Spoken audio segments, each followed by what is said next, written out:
Със сигурност много от вас сте забелязали как в присъствието и чрез контакта с определени хора при вас всичко се развива прекрасно. Идват ви клиенти, пари, отношения, всичко е прекрасно.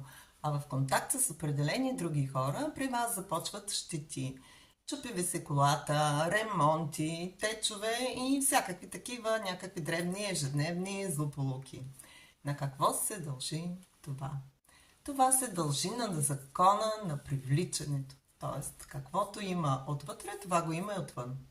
Това се дължи, говоря за злополуките, че в мен, като личност, има вече сформирано едно знание и една програмка за съответният човек.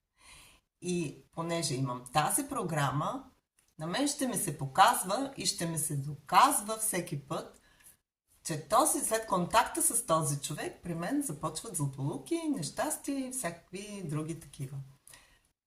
Това е законът на привличането. Тоест, в мен има такава програма, убеждение, което е съставено от мен за съответният човек и аз ще виждам потвърждение на това, което мисля за него в реалният свят. Ако моето убеждение за контакта с определен човек е, че той ми носи късмет, носи ми пари, приходи, клиенти, то ще ми се показва същото на реална база.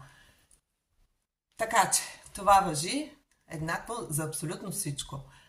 Каквото е в нашите мисли, в нашите убеждения, в нашата глава, изградено с години, такъв е живота, който ние виждаме като резултат. Всичко, което получаваме е на база на това, какво е в главата ни и какво сме строили с години, което можем естествено да променим.